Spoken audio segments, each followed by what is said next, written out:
আসসালামু আলাইকুম ওয়া রাহমাতুল্লাহি ওয়া বারাকাতু। রাতে সূরা ফাতিহা পড়ুন, বালিশের নিচে টাকা আসবে।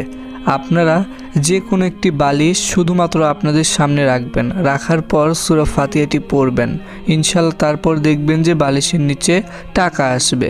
আর বালিশের নিচে কিন্তু কম টাকা আসবে না, এত বেশি টাকা আসবে যে আপনারা সেই টাকা রাখার জায়গা পাবেন না, অনেক বেশি আপনারা টাকা পাবেন। আপনাদের যদি টাকার খুব বেশি দরকার হয়ে থাকে তাহলে রাতে সূরা ফাতিহাটি অবশ্যই পড়ুন। এই নিয়মে পড়বেন, আপনাদেরকে এখন যে নিয়মে জানিয়ে দিব তাহলে বালিশের নিচে টাকা আসবে। মনে রাখবেন, আপনাদের সকলকেই কিন্তু একটি বালিশ সংগ্রহ করতে হবে, সেটা যে কোনো বালিশ হতে পারে। আপনারা শুধুমাত্র একটি বালিশ সংগ্রহ করে নিয়ে আপনাদের সামনে সেই বালিশটি রাখবেন। রাখার পর তারপর আপনারা সূরা ফাতিহাটির এই আমল করবেন, তাহলে আপনাদের বালিশের নিচে অনেক বেশি টাকা চলে আসবে। আপনাদের সকলের কাছে একটি ছোট্ট রিকোয়েস্ট থাকলো, সেটা হচ্ছে এই ভিডিওটি সকলেই আপনারা সম্পূর্ণ দেখবেন। ভুলেও এই ভিডিওটি একটু দেখবেন না এবং টেনে টেনে দেখবেন না, তাহলে কিন্তু কখনোই বালিশের নিচে টাকা আসবে না। তাই আপনাদের সম্পূর্ণ ভিডিওটি দেখতে হবে। আর আপনাদেরকে একদম সহজভাবে এখন নিয়মগুলো জানিয়ে দিব যে রাতে আপনারা কিভাবে সূরা ফাতিহা পড়বেন, একদম সহজভাবে এখন বলে দিচ্ছি। তো তার আগে আপনারা এখনও এই ভিডিওটিতে যারা লাইক দেননি লাইক দিবেন। আর আপনারা আগে থেকে এই চ্যানেলটি যারা সাবস্ক্রাইব করে রেখেছেন আপনাদের জন্য অনেক বেশি ভালোবাসা রইল। তো আপনারা এখনও এই চ্যানেলটি যারা সাবস্ক্রাইব করে রাখেননি, এরকম আরও নতুন নতুন আমলের ভিডিও পেতে ইনশাল্লাহ চ্যানেলটি সাবস্ক্রাইব করে পাশে থাকা অল নোটিফিকেশন অন করে দিবেন। তো আপনাদেরকে এখন এই যে আমলটির নিয়ম জানিয়ে দিব।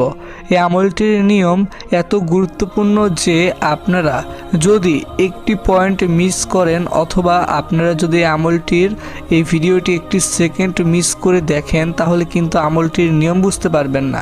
খুবই গুরুত্বপূর্ণ এই আমলটির নিয়ম, তাই আপনারা মনোযোগ দিয়ে আমার কথাগুলো এখন শুনবেন।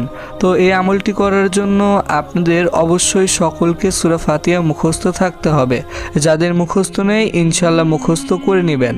তো আপনাদের সকলকে এখন সূরা ফাতিহা একবার তেলাওয়াত করে শোনাবো, আপনারা মনোযোগ দিয়ে শুনবেন।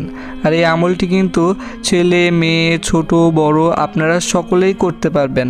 আপনাদের সকলকে শুধু ভিডিওটি সম্পূর্ণ দেখতে হবে।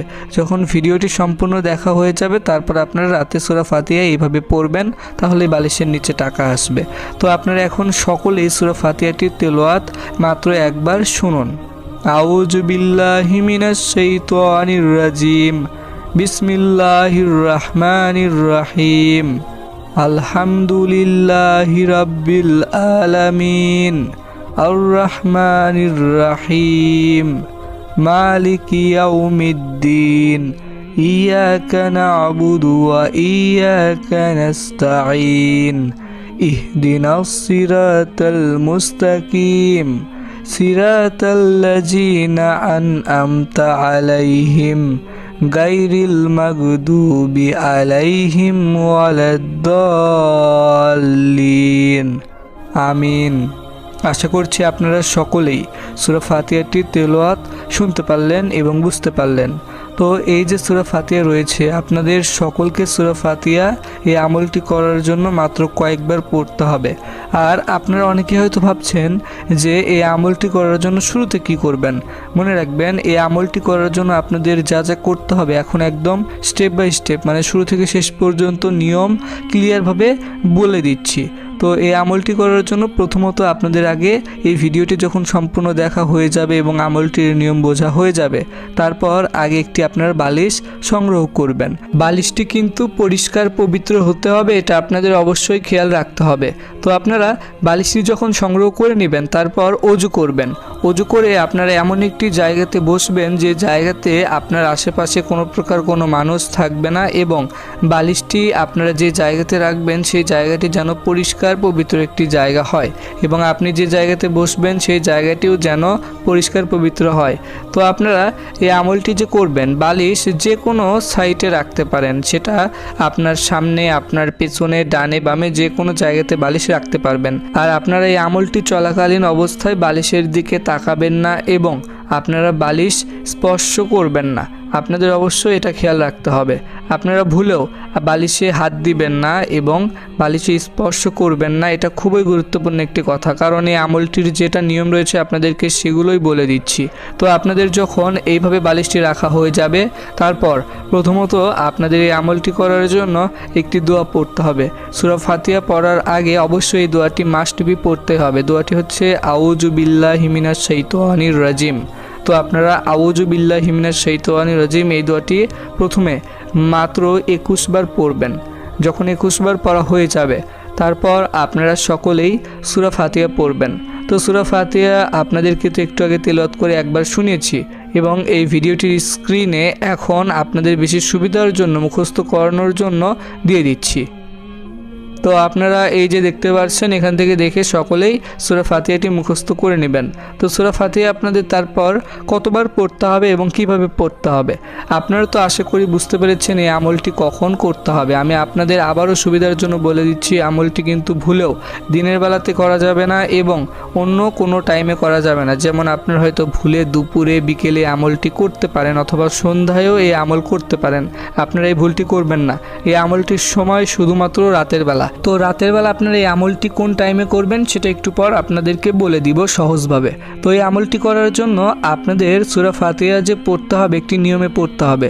সেটা হলো আপনারা সূরা ফাতিহা যতবার পড়বেন অবশ্যই সূরা ফাতিহা পড়ার আগে 2 বার বিসমিল্লাহির রহমানির রহিম পড়বেন। মানে আপনাদের যদি সূরা ফাতিহা পড়তে হয় 100 বার, মানে আমি আপনাদেরকে বোঝানোর জন্য বলছি, যদি 100 বার পড়তে হয় অবশ্যই 100 বার পড়ার আগে প্রত্যেকবার আপনাদের বিসমিল্লাহির রহমানির রহিম 2 বার করে পড়তে হবে। তো আপনাদের এই আমলটি করার জন্য কতবার পড়তে হবে সূরা ফাতিহা সেটা এখন বলবো। এই আমলটি করার জন্য আপনাদের সূরা ফাতিহা মাত্র 140 বার পড়তে হবে। আমি আবারও বলছি 140 বার আপনাদের সূরা ফাতিহা পড়তে হবে। আর বিসমিল্লাহির রহমানির রহিম আপনারা সূরা ফাতিহা পড়ার আগে 2 বার করে পড়ে নেবেন। এইভাবে যখন পড়া হয়ে যাবে, তারপর আপনারা শুধুমাত্র বালিশের উপরে একবার ফু দিবেন এবং ডান হাত আপনারা বালিশের উপরে রাখবেন। রাখার পর আপনারা 2 থেকে 3 সেকেন্ড বালিশের উপর হাত রাখবেন। তারপর আপনার হাত সরিয়ে নেবেন। তারপর আপনাদের এই আমলটি করা শেষ। আপনারা এই ভিডিওটির কমেন্টে অবশ্যই সকলেই মাত্র 3 বার আমিন লিখবেন। আপনারা চাইলে 3 বারের বেশিও আমিন লিখতে পারেন। তো এটাই ছিল আমলটির একদম সম্পূর্ণ নিয়ম। আশা করি আপনারা রাতে সূরা ফাতিহাটি এভাবে পড়বেন, তাহলে বালিশের নিচে আপনারা সকলেই টাকা পাবেন। তো এই আমলটির নিয়ম তো আপনারা বুঝতে পারলেন। এখন বলবো এই আমলটির সময় কখন। এই আমলটির সময় তো রাতের বেলা, এটা তো আশা করি আপনারা বুঝতে পেরেছেন।